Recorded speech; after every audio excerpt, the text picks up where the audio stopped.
सिर्फ 6 महीने में ही कमा लिए 21 करोड़ रुपए, 10 राज्य, 892 शिकार। कहानी एक सब्जी वाले की जिसने ठगी से हिला दिया पूरा हिंदुस्तान। फरीदाबाद में रेहड़ी लगाकर फल बेचने वाला निकला सुकेश चंद्रशेखर का बाप।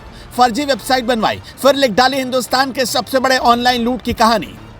मोदी के डिजिटल इंडिया को ही बना लिया सबसे बड़ा हथियार। वर्क फ्रॉम होम का ऑफर, एक फोन कॉल और 4 चिकनी बातें, फिर खाली कर देता था अकाउंट, ऐसे पकड़ा गया।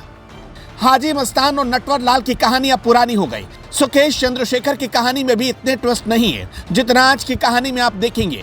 वो धंधे की बात करता, साल भर में करोड़ों प्रॉफिट की बात करता था, बाकायदा कमाई के सबूत भी दिखाता था। यहाँ तक सब कुछ ओरिजिनल होता था, लेकिन असली कहानी यहीं से शुरू होती थी। एक सब्जी वाला क्या से क्या कर सकता है। सड़क के किनारे रेहड़ी पर फल बेचने वाले को हल्के में लेने वाले सारे लोग ये कहानी अंत तक जरूर देखें। हमारी गारंटी है कि 10 राज्य, 892 केस, 6 महीने, 21 करोड़ की कमाई, एक सब्जी वाले के करोड़पति ठग बनने की हैरतअंगेज दास्तां आपको अलर्ट रहने पर मजबूर कर देगी। हाल ही में उत्तराखंड की पुलिस ने एक साइबर ठग को गुरुग्राम से गिरफ्तार किया। इस ठग ने सिर्फ 6 महीने में ही 21 करोड़ रुपए कमा लिए और कमाई के लिए इसने दुनिया के जाने माने होटल के ब्रांड का नाम बदनाम किया। इस महाठग का नाम है ऋषभ शर्मा। ऋषभ शर्मा की असली कहानी शुरू होती है लॉकडाउन से।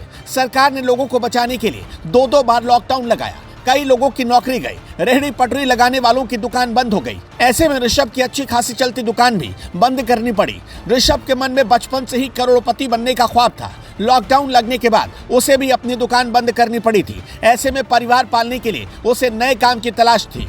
तभी उसकी जिंदगी में आया उसका पुराना दोस्त जो साइबर ठगी का एक्सपर्ट था। ऋषभ अपने दोस्त के रहन सहन और पहनावे को देखकर लालच में आ गया। उसका दोस्त महंगे महंगे ब्रांड्स के कपड़े पहनता था और जगह जगह घूमता रहता था, बड़े बड़े मॉल में शॉपिंग करता था। ये सब देखकर ऋषभ ने उससे कहा कि वो काम सिखा दे। उसके साथ रहते रहते ऋषभ भी साइबर ठगी का एक्सपर्ट बन गया। ऋषभ का दोस्त ऑनलाइन ठगी करके बड़े लेवल पर पैसे बना रहा था।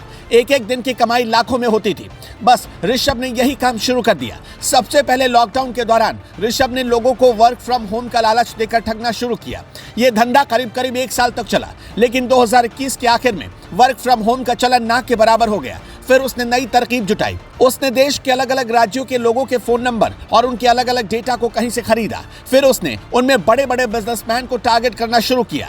वो सबको फोन करता था और बड़ी बड़ी कंपनियों की फ्रेंचाइज देने का वादा करता था। वो खुद को उस कंपनी का बड़ा अधिकारी बताकर बात करता। वो अधिकारी बनकर फिजिकल वेरिफिकेशन करनी भी जाता। इससे उसके खुराफाती दिमाग में एक और आइडिया आ गया। उसने जल्द ही international hotel brand Marriott Bonvoy के नाम एक फर्जी वेबसाइट बनवा ली। उसमें अच्छे खासे पैसे खर्च किए जिससे किसी को शक ना हो, और जब भी कोई उस वेबसाइट को खोले तो उसे ऐसा लगे कि ये कंपनी का ओरिजिनल वेबसाइट है। यहाँ तक तो सब कुछ ठीक चल रहा था। वो लोगों को ठगता था, लोग शिकायत करते थे, पुलिस आराम से जांच करती रह जाती थी, लेकिन ऋषभ कभी नहीं पकड़ा जाता था और मामला खुल भी नहीं पाता था। लेकिन कहते हैं ना कि पाप का घड़ा जब भर जाता है तब एक न एक दिन जरूर फूटता है। ऋषभ शर्मा नाम के इस महाठग ने एक दिन देहरादून के एक बिजनेसमैन को फोन मिला दिया और उससे 20 लाख रुपए ठग लिए। उसने देहरादून के एक कारोबारी को अपने जाल में फंसाया, जिसकी शिकायत पर उसकी गिरफ्तारी हुई। ऋषभ ने देहरादून में कारोबारी को कॉल करके पेड रिव्यू लिखने के लिए कहा। कारोबारी ने उसके YouTube चैनल पर रिव्यू लिखा तो उसने बदले में 10,000 रुपए का पेमेंट भी कर दिया।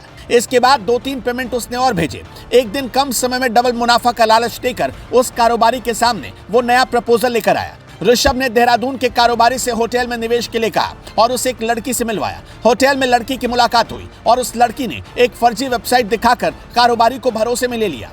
कारोबारी ने धीरे धीरे करके 20 लाख रुपए से अधिक की रकम उसे दे दी। इसके बाद आरोपी ने उसकी कॉल उठानी बंद कर दी।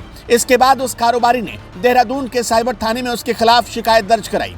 अपने पास मौजूद सभी डिटेल्स पुलिस को साक्ष्य के तौर पर दिए। 4 अक्टूबर को देहरादून पुलिस के पास शिकायत आई और करीब 24 दिन बाद ऋषभ शर्मा नाम का ये ठग गुरुग्राम से धर दबोचा गया।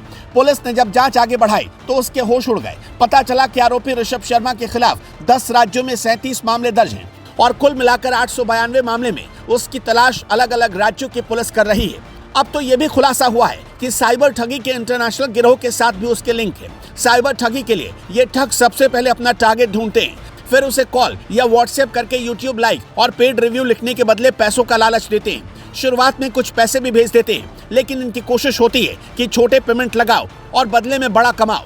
पैसा मिलते ही टारगेट को इन पर भरोसा हो जाता है और ये उसी का फायदा उठाकर अपना काम कर लेते हैं। खैर, जो बड़े बड़े राज्यों की पुलिस नहीं कर पाई, उसका खुलासा देहरादून की पुलिस ने करके बहुत बड़ा काम कर दिया। ऐसी पुलिस के लिए आप क्या कहना चाहते हैं, हमें कमेंट सेक्शन में जरूर बताइएगा।